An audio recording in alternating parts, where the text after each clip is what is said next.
Ever feel like you're doing this teaching thing alone? You don't have to be.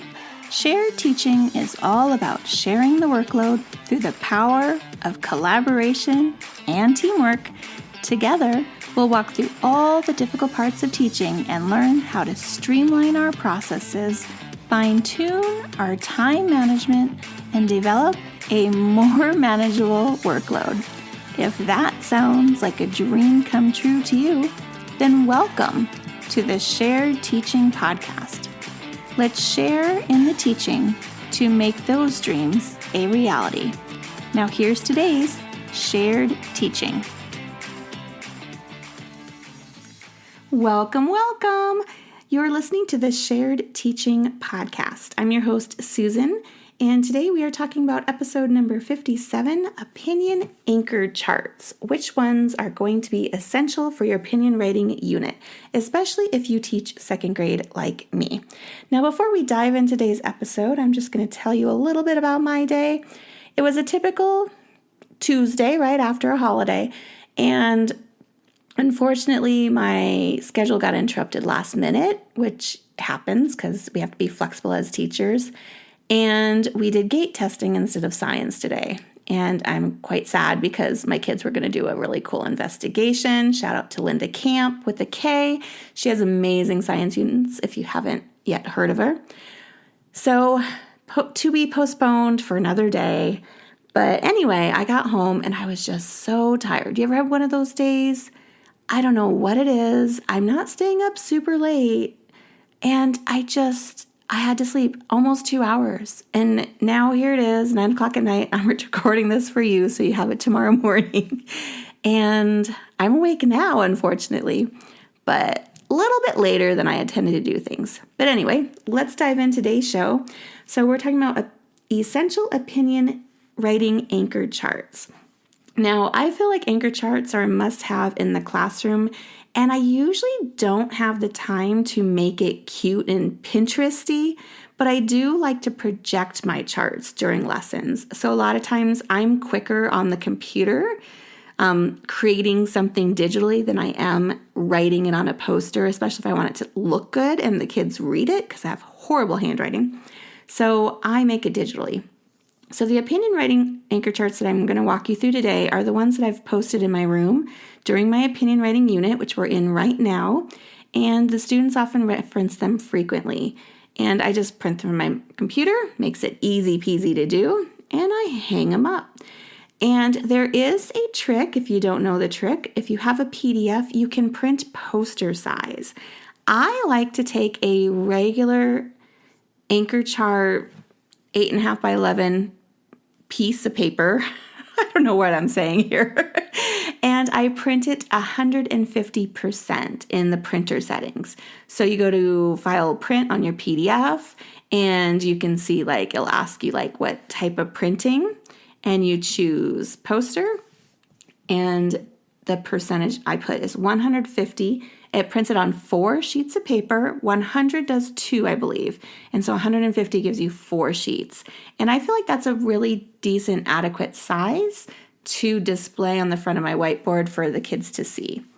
So that's a little trick if you haven't heard it yet. Okay, so the first essential anchor chart that I'm going to mention is my facts and opinions.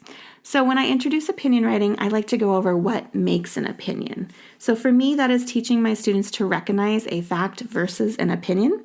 And although it seems like a pretty simple concept, the majority of my second graders, especially this year, have really struggled with this concept. So when we review my opinion and fact charts every day before my lessons, it helps them grasp the difference. So every time I'm reviewing these opinion writing charts, I'm providing specific kid-friendly examples. So real quick, I might just be, okay, remember boys and girls, we're learning about opinion writing. And opinion writing is about writing your opinion, not a fact. And I'll say, here are some opinions. I believe, I think, I feel. I believe slime is horrible. And usually I get, what?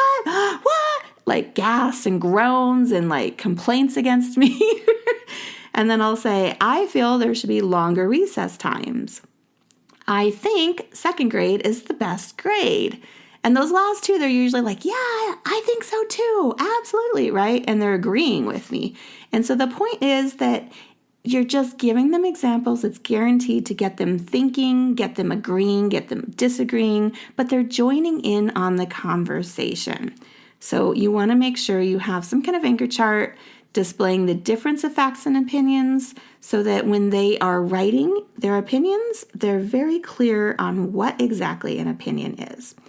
Okay, the second essential writing anchor chart is stating an opinion. So after I teach my students how to identify the difference between facts and opinions, the next step is to teach the introduction. Now in my second grade class, the introduction and stating their opinion is taught as the same thing. So I always tell them, when you state your opinion, you are introducing it. As I move through my opinion unit, we expand on the introduction to be part of a paragraph. So I haven't forgotten that. I want to always expand their writing. So we start small and then we make it longer as we go. We don't want to start out of the gate doing the paragraph introductions because I want them to really understand what that introduction sentence is. Okay, so like most of my lessons, we're taking those small steps to get to our end goal. And my opinion anchor charts are kept pretty simple so students can just focus on that one skill that I want them to learn for that lesson or series of lessons, because a lot of these beginning opinion writing lessons, they're repeated so the students have multiple exposure so they really get this concept down, because for me that's really important that they understand the different genre of what opinion writing is before we move on and teach the other content of it. Okay. So, of course, after you state the opinion, you have to provide reasons for the opinion. So, are you noticing a pattern here? My recommended opinion rating anchor charts are actually taken from the Common Core standards, which I use in my own classroom. And each poster is based on one of the necessary skills that the standard requires students to learn. And, of course, this next anchor chart is no different. If you want to learn more about how I break down the standard for figuring out my opinion writing lessons, then you want to listen to the last episode that I just did, episode 56, How to Teach Opinion Writing in Primary Grades. Okay, so moving on to providing reasons. So after we talk about what our opinion is and stating it, we move on to providing reasons for our opinion. This is perhaps my most simple anchor chart where students learn the answer to the question why is providing the reason. I like to put the linking words on the chart to kind of help students get started in providing multiple reasons. You don't want them just sitting there going, what should I write about? I don't know. So providing them that stem, that sentence stem, is really going to help them start beginning their sentence. Okay, so after providing reasons for an opinion, the next essential anchor chart is using linking words. Now, of course, my second graders need a bit more discussion and practice with linking words than the previous opinion writing anchor chart. So for second grade, I'm pushing my students beyond using the first, next, and last linking words that they hopefully learned in first grade. First grade teachers, I'm looking at you, so take note. You should be teaching those sequence words. Now, using the linking words anchor chart during my opinion writing unit, I'm wanting students to learn that different linking words are used for different parts of the writing piece. I designed this anchor chart with that in mind by separating the linking words for reasons and then for conclusions. So there's a little line, it's very faint, but it helps just visually divide that there's two different types of linking words. And I make sure to emphasize that point when I teach the lesson. Okay. So we have that what an opinion is, we have what are facts and opinions, stating an opinion, providing reasons for opinion, then using the linking words. And so the last thing in the standard is for students to write a conclusion.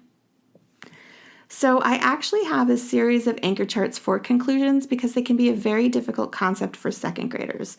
I like to be explicit in my lessons about what the introduction and the conclusion are, and that they're closely related together. I really want them to understand that because that's going to help them tremendously moving forward when, especially looking at even main topic, right? They're looking for those introductory sentences.